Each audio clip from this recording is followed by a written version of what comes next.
let's dive into a pretty wild thought experiment. It comes from author Benoit Nouni-Lapierre, and it asks a huge question about a future where the entire foundation of global trade just, well, crumbles. What happens when all the rules just disappear?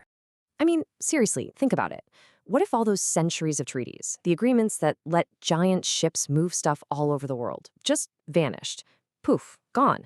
It's a radical question, and the answer this theory gives us is unsettling, to say the least. So the whole thing kicks off with a hypothetical conflict set in 2026. A flashpoint right in the Strait of Hormuz doesn't just mess with the oil supply, it completely shatters the idea of international maritime law. And that's the trigger for a whole new global era. Okay, so first things first, let's look at the immediate fallout. When the law of the sea dies, what exactly rises up to take its place? The author gives this new era a name: post-juridical flux. Now, this is a really important point. This isn't anarchy. It's not total chaos. The world is still very, very organized. The huge difference is that the organizing principle isn't law anymore. It's just raw, unfiltered power. To put it another way, a phrase we all take for granted, freedom of navigation, it just becomes a relic, something old-timers talk about. In this world, a container ship isn't protected by the flag it's flying. It's protected by the drone carrier group that's escorting it. And that brings us to the next big question. If laws and treaties are worthless, what becomes the new global currency? What actually matters? And the answer in this model is something called exergy. Now, don't just think of it as energy. Think of it as usable energy, the actual ability to get stuff done.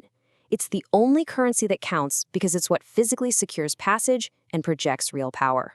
So yeah, you can forget about GDP and trade balances. In this new world, a nation's, or even a corporation's, real worth is measured by its thermodynamic efficiency. How good is it at turning raw energy into ships that actually move, ports that actually function, and systems that don't fall apart?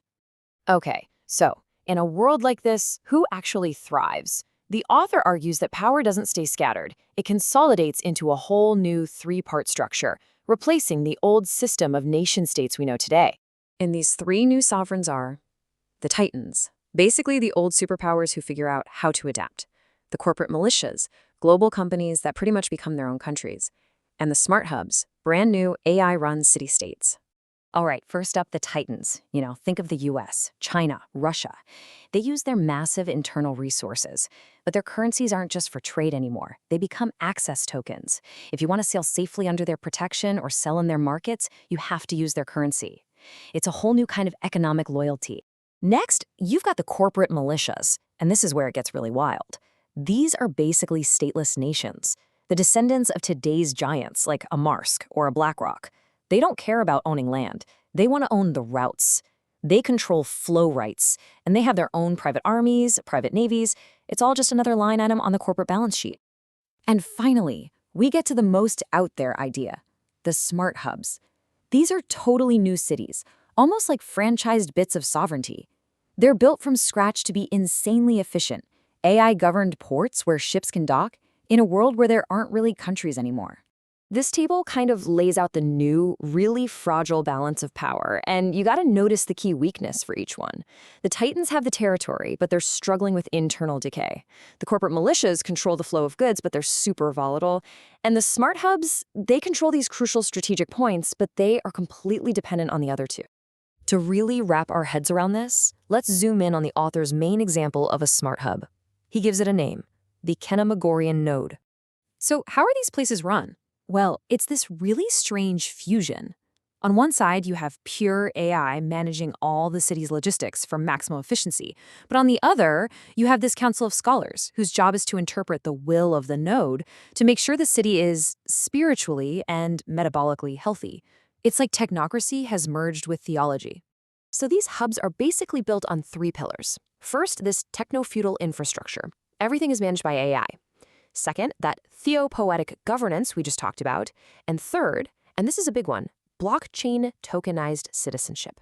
Your right to even live there isn't something you're born with, it's something you earn through your work or your investment. And let's be super clear here. These places are not democracies. The author coins a special term for them, Prometheotopian.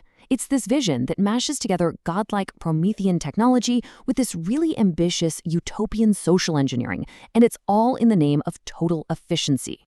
So how do you even rank these new powers? If GDP is totally obsolete, what takes its place? Well, the author proposes a new formula to measure what a sovereign is truly worth. It's called the sovereignty quotient, or SQ for short. Now, the formula might look a little complex, but the idea behind it is actually pretty simple. You take exergy, multiply it by volitional autonomy, and then you divide that whole thing by systemic entropy. Let's just break that down real quick. Exergy, that's your energy efficiency. Volitional autonomy, that's your level of self-sufficiency. And then the really important part, the thing you divide by, is delta S. That stands for systemic entropy, which is basically how much internal social chaos and cultural decay you have. So the less chaos you have, the higher your power score. And when you actually use this new metric, you get a really fascinating picture. The Titans, they have a high score, but it's eroding because of all that internal entropy. The corporate militia score is all over the place, super volatile. But the smart hubs, because they were designed from day one to minimize entropy, have a lower but way more stable and resilient score. So, to wrap it all up, this speculative future isn't a collapse into some Mad Max-style chaos. It's actually the rise of a really harsh, very intensely ordered new world, one that's governed not by human laws, but by the cold, impartial laws of physics and energy. And all of that leaves us with one final, pretty chilling question to think about.